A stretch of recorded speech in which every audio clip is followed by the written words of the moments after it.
Bonjour, donc nous allons vous présenter notre exposé qui est sur le thème de la violence. Donc pour commencer, nous pouvons définir la violence comme la pression exercée sur un contractant aux fins de le contraindre à consentir au contrat.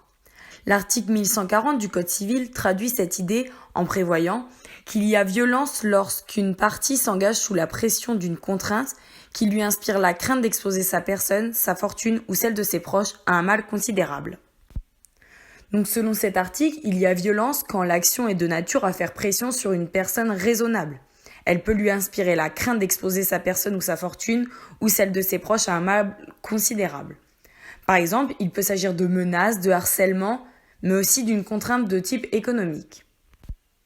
Donc il ressort de cette définition que la violence doit être distinguée des autres vices du consentement pris dans leur globalité, principalement du dol et de l'erreur. Donc les vices de consentement, ce sont des faits qui viennent altérer le consentement d'un sujet de droit lors d'un engagement à travers un acte juridique, comme par exemple un contrat. Cette altération du consentement peut par exemple provenir d'une erreur ou d'une menace. Donc le dol et l'erreur atteignent le consentement dans la dimension réflexive, tandis que la violence fait partie de la dimension volutive, c'est-à-dire dans la volonté d'elle-même, on y a été forcé. La violence n'est pas affaire de coups ni de blessures, mais c'est une contrainte, on a peur d'exposer sa fortune ou celle de ses proches. Les menaces peuvent avoir été proférées contre le co-contractant lui-même ou contre ses proches, son conjoint, sa famille. On a voulu éviter un mal, on a donc choisi de contracter. La violence, elle se distingue des autres vices du consentement, en ce que le consentement de la victime a été donné en connaissance de cause.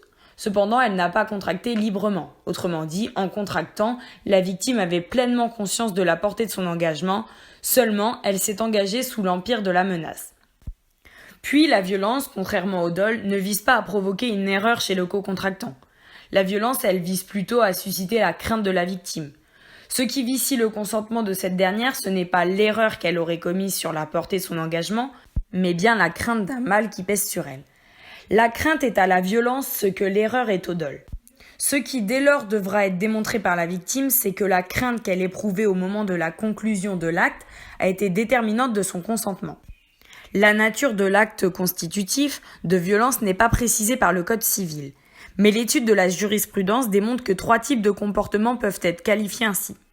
La violence physique, donc les coups, mauvais traitements, etc., pour contraindre une personne à conclure le contrat. La violence morale, donc elle consiste en des pressions psychologiques, donc du chantage, des menaces, etc., visant à forcer quelqu'un à contracter. Et pour finir, la violence économique, donc le contractant victime devra prouver le caractère illégitime de la situation de puissance économique.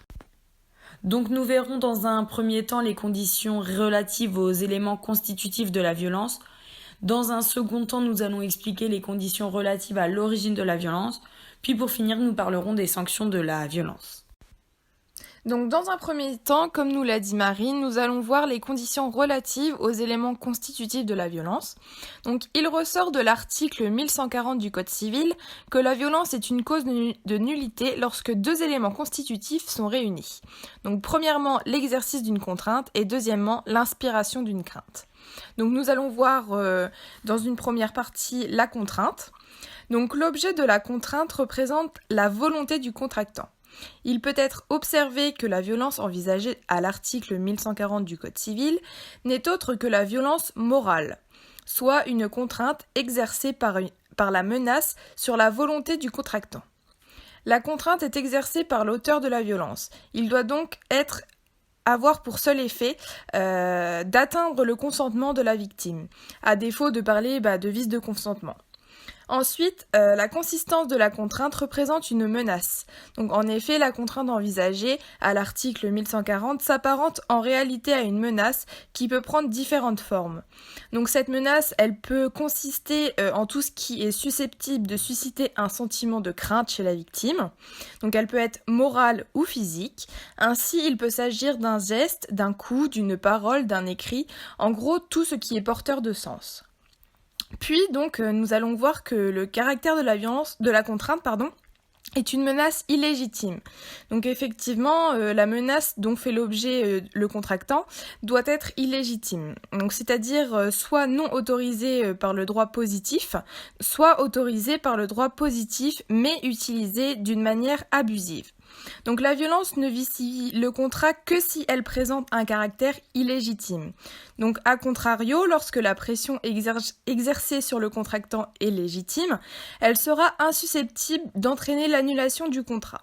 Donc la question alors se pose de savoir quelles sont les circonstances qui justifient qu'une contrainte puisse être exercée sur un contractant. Donc une menace légitime se détermine selon l'article 1141 qui prévoit que la menace d'une voie de droit ne constitue pas une violence.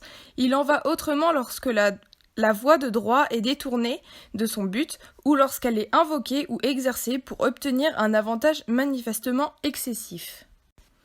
Donc la violence doit donc être injuste et illégitime. L'emploi de voies de droit n'est pas illégitime et ne constitue pas une violence qui vicie le consentement. Donc par exemple, un salarié a détourné une somme d'argent à son employeur. Il accepte de signer une reconnaissance de dette afin d'éviter des poursuites pénales que le créancier menace de diligenter. Donc le principe est que la menace exercée à l'encontre d'un contractant est toujours légitime lorsqu'elle consiste en l'exercice d'une voie de droit. Ainsi, la menace d'une poursuite judiciaire ou la mise en œuvre d'une mesure d'exécution forcée ne peut pas constituer une crainte illégitime.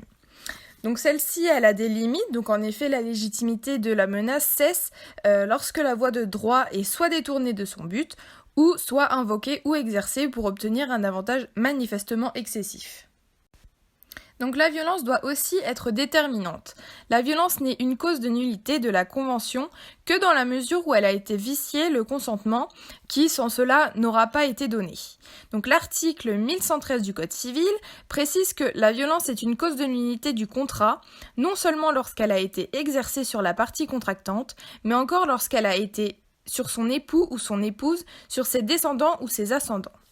Donc dès lors, même si l'acte de la violence est exercé contre un tiers, il peut être cause de nullité s'il a altéré la liberté de décision de contractant.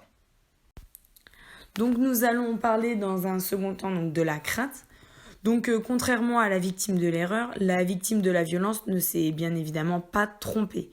En effet, elle a conclu en sachant ce qu'elle faisait, mais elle a conclu sans agir vraiment librement. Elle a agi sous l'empire d'une crainte.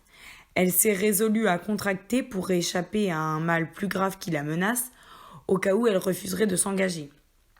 Le vice ici ne réside pas dans la violence en soi, mais dans la crainte que la violence inspire. Donc la menace exercée à l'encontre d'un contractant ne sera constitutive d'une cause de nullité que si, conformément à l'article 1140, elle inspire chez la victime la crainte d'exposer sa personne, sa fortune ou celle de ses proches à un mal considérable. Pour que la condition tenant l'existence d'une crainte soit remplie, il faut que, d'une part, cette crainte consiste en l'exposition d'un mal considérable, et d'autre part, que ce mal considérable soit dirigé soit vers une personne, la personne même de la victime, soit vers sa fortune ou vers ses proches. Donc dans un premier temps, l'exposition à un mal considérable. Donc on entend par mal considérable que le mal en question doit être suffisamment grave pour que la violence dont est victime le contractant soit déterminante de son consentement. Autrement dit, sans cette violence, la victime n'aurait soit pas contracté, soit conclu l'acte à des conditions différentes. Le caractère déterminant de la violence sera apprécié in concreto, soit en considération des circonstances de la cause. La Cour de cassation prendra en compte l'âge, des aptitudes ou encore la qualité de la victime. Donc dans un second temps, l'objet de la crainte. Donc pour mémoire, l'ancien article 1113 du Code civil prévoyait que la violence est une cause de nullité du contrat, non seulement lorsqu'elle a été exercée sur la partie contractante, mais encore lorsqu'elle l'a été sur son époux ou sur son épouse, sur ses descendants ou ses ascendants. Dorénavant, comme nous l'avons vu précédemment, la violence est caractérisée dès lors que la crainte qu'elle inspire chez la victime expose à un mal considérable, soit sa personne, soit sa fortune ou soit celle de ses proches.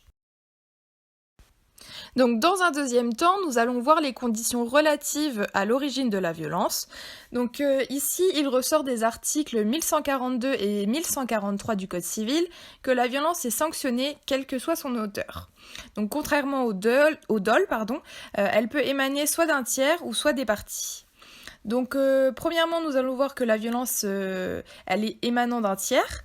Donc, l'article 1142 du Code civil, il prévoit que la violence est une cause de nullité qu'elle ait été exercée par une partie ou par un tiers. Donc, pour mémoire, l'ancien article 1111 disposait que la violence est une cause de nullité quand bien même elle a été exercée par un tiers, autre que celui au profit duquel la convention a été faite. Donc les auteurs justifient cette règle par le fait que la violence n'a pas seulement pour effet de vicier le consentement de la victime, donc elle porte atteinte à sa liberté de contracter. Le contractant qui fait objet de violence est donc privé de tout consentement, d'où la sévérité du législateur à son endroit. Donc deuxièmement, nous allons voir la violence émanant des parties. Donc s'il ne fait aucun doute que la violence peut émaner d'une personne, qu'il s'agisse du contractant lui-même ou d'un tiers, la question s'est rapidement posée de savoir si elle ne pouvait pas dériver de circonstances extérieures au contrat. Donc plus précisément, pour l'assimilation de ce qu'on appelle l'état de nécessité à la violence. Donc en matière contractuelle, l'état de nécessité se définit comme la situation dans laquelle se trouve une personne qui, en raison de circonstances économiques, naturelles ou politiques, est contrainte par la force des choses de contracter à des conditions qu'elle n'aurait jamais acceptées si les circonstances qui la placent dans cette situation ne s'étaient pas produites. Pour finir, donc, nous allons parler des sanctions de la violence. Donc, tout d'abord, il faut savoir que la prescription, c'est-à-dire le temps qui est donné pour pouvoir agir en justice, est de 5 ans. Donc le point de départ de l'action en nullité diffère. En cas de violence, ce temps ne commence à courir que du jour où elle a cessé. Dans le cas de l'erreur et du dol, ce délai court à compter du jour où ils ont été découverts selon l'article 1144 du Code civil. Donc le co-contractant qui s'estime victime de la violence, il doit approuver par tous les moyens ce qui est constitutif de violence à son encontre ou à l'encontre de ceux qui l'affectionnent. Lorsqu'un contrat a été conclu au moyen d'un acte de violence, 2 sanctions sont encourues. Donc premièrement, la nullité du contrat et deuxièmement, l'allocation de dommages et intérêts. Donc pour commencer, donc la nullité du contrat. Donc en ce qui concerne la nullité du contrat, l'article 1131 du Code civil nous explique que les vices de consentement sont une cause de nullité relative du contrat. Donc cela signifie que seule la victime de la violence, soit la partie dont le consentement a été vicié, peut agir en nullité du contrat. Donc cette solution, consacrée par l'ordonnance du 10 février 2016, est conforme à la jurisprudence antérieure. Donc deuxièmement, l'allocation de dommages et intérêts. Donc en ce qui concerne l'allocation de dommages et intérêts, la violence constitue un délit civil. Donc la responsabilité extra-contractuelle de son auteur est toujours susceptible d'être recherchée. Dans la mesure où la violence a été commise antérieurement à la formation du contrat, la victime ne peut agir que sur le fondement de la responsabilité délictuelle. Donc, pour conclure, nous pouvons dire que la violence est un vice du consentement qui émane d'une pression faite sur un individu. Donc, il y a 2 conditions relatives aux éléments constitutifs de la violence, la contrainte et la crainte. La violence peut émaner soit d'un tiers ou bien de parties. Et pour finir, nous avons pu voir qu'il y a différentes sanctions de la violence, la nullité du contrat et également l'allocation de dommages et intérêts. Merci de nous avoir écoutés et bon confinement.